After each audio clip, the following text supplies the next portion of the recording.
Alors avant de commencer cette vidéo, je voudrais juste faire un tout petit parallèle avec le film Bright qui était sorti sur Netflix avec Will Smith et Joel Edgerton. Je sais pas vraiment si vous vous souvenez de cette critique, mais il y a un point commun, même s'il n'y a rien à voir avec l'histoire ou la mise en scène d'Hôtel Artemis, dans le sens où il y a un tel potentiel, il y a une telle idée, il y a une telle richesse au niveau du scénario, que quand tu regardes les deux films, au final, tu ressors de la séance en te disant « Merde, ils ont travaillé que la moitié des choses que j'aimerais », et c'est dommage parce que d'un potentiel énorme, tu passes à un léger et ma foi saillant, mais...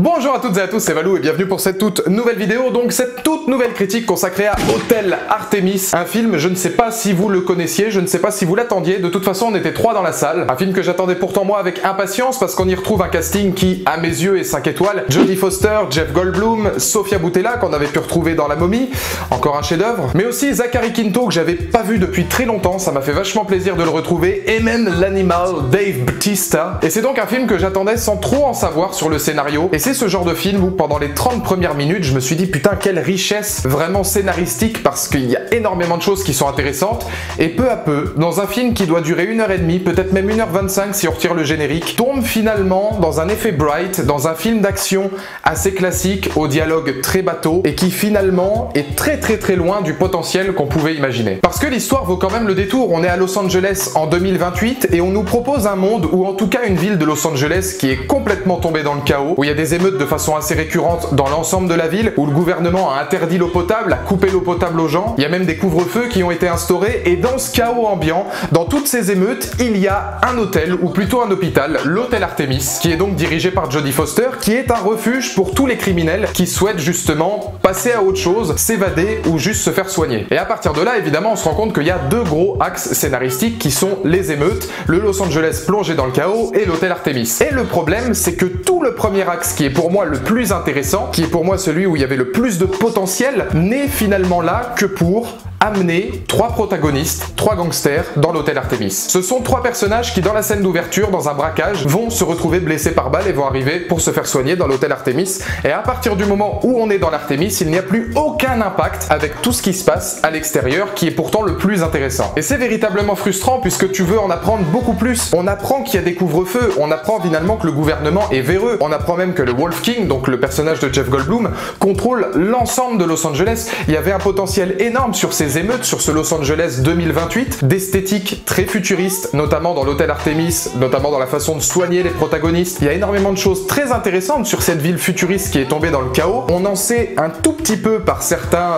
bribes de journaux télévisés, et ensuite, par certains moments, quand certains protagonistes, quand certains personnages, notamment Bautista, sortent de l'Hôtel Artemis, ce n'est plus que du visuel. C'est Los Angeles qui est en flammes, c'est des émeutes, c'est énormément de situations qui peuvent être intéressantes, mais qui sont utilisées dans le scénario que de manière esthétique et visuelle pour prôner une espèce de beauté ambiante dans ce chaos que propose Hôtel Artemis. Alors c'est plutôt intéressant dans l'esthétique et effectivement il y a des claques visuelles à certains moments, mais ça s'arrête là. Et le reste c'est donc dans l'Hôtel Artemis, et c'est même pas des défauts au final, je sais pas pourquoi je dis ça, c'est juste que le film n'ose pas aller dans ses qualités. Le film ne travaille pas ses qualités, le film ne va pas plus loin que ce qu'il nous montre, et c'est vraiment dommage parce qu'il y a un potentiel tellement énorme qu'au final tu n'as pas forcément d'empathie pour les personnages et pour tout ce qu'ils ressentent. Dans les qualités, je pense à l'esthétique de l'Hôtel Artemis qui va vaciller un petit peu entre moderne et ancien. Il y a beaucoup de technologies futuristes. J'ai beaucoup pensé d'ailleurs dans l'esthétique et dans la manière de filmer l'hôtel au Grand Budapest Hotel de Wes Anderson, parce que parfois dans la colorimétrie un petit peu particulière du film et même dans la manière de filmer ces personnages qui ont une aura face caméra à défaut d'avoir du charisme, on va y revenir d'ailleurs, qui sont un petit peu grandiloquents, qui sont très bien habillés, qui sont vraiment presque des criminels bourgeois, un petit peu comme on avait dans le Grand Budapest Hotel où ils avaient tous un travail des costumes, des décors et du visuel qui était exceptionnel. Encore une fois, le scénario et les relations entre personnages sont complètement différents. Là, je parle uniquement de l'esthétique. Il y a parfois un petit peu de Wes Anderson qui, justement, même dans le personnage de Jeff Goldblum, par exemple, se retrouve mêlé à un côté futuriste de Los Angeles. Si les personnages ont une aura face caméra, on ne les travaille pas. Les dialogues sont vraiment...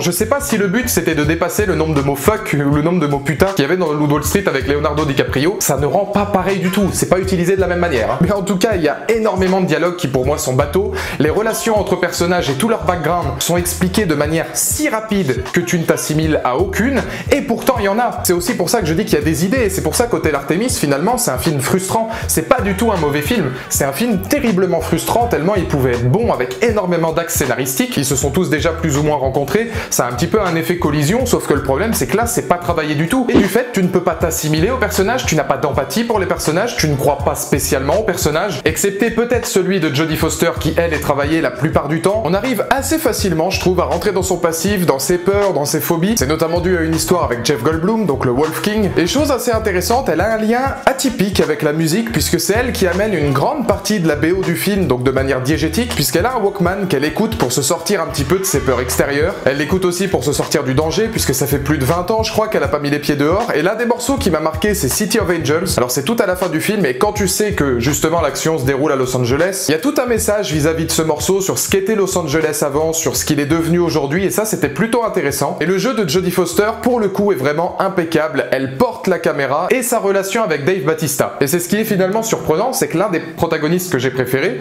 c'est celui de Dave Bautista, parce qu'il a encore ce côté bad boy un petit peu costaud au grand cœur. Et c'est là que je parlais d'identité finalement filmique, c'est parce que je pense que Dave Bautista, avec les Gardiens de la Galaxie, où c'est un rôle encore une fois avec beaucoup de second degré dans Hôtel Artemis, mais qui reste sérieux par moment, c'est peut-être son identité filmique actuelle. Maintenant, bon, même si la réalisation de Drew Pearce, dont je crois que c'est d'ailleurs le premier film, il était scénariste avant, notamment sur Mission Impossible 5, elle reste tout à fait correcte, je trouve que son long métrage, il pouvait peut-être s'accorder, allez, disons 20-25 minutes de plus, parce que finalement 1h30, c'est très court vu l'enjeu, pour améliorer ses intrigues, les relations entre personnages, parce que c'était quand même du génie. L'idée de base d'avoir un hôtel pour criminels, où tous les pires salopards d'une ville de Los Angeles, qui est pourtant tombée dans le chaos, doivent se retrouver, il y avait un côté un petit peu les 8 salopards de Tarantino. Encore faut-il avoir les personnages qui correspondent pour pouvoir les travailler. Et là, le truc qui est vraiment frustrant, c'est qu'en plus, ils ont les acteurs. Tu me mets Zachary Quinto, tu me mets Sofia Boutella, tu me mets Jeff Goldblum, Jodie Foster, il y a énormément de richesse dans ces acteurs-là, donc c'est même pas la faute du casting, puisque le casting est presque trop bon pour ce qu'on veut faire des personnages. Et le problème, c'est que les personnages ont un rôle essentiel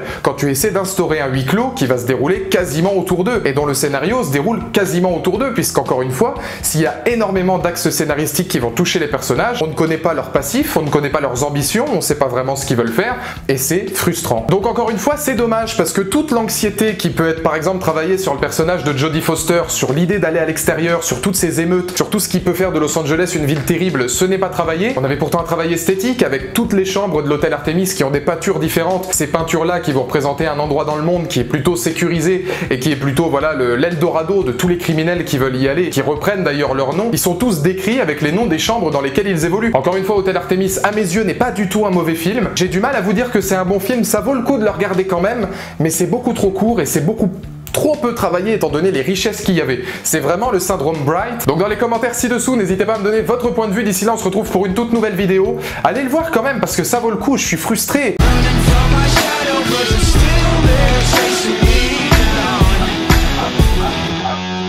That felt pretty cool.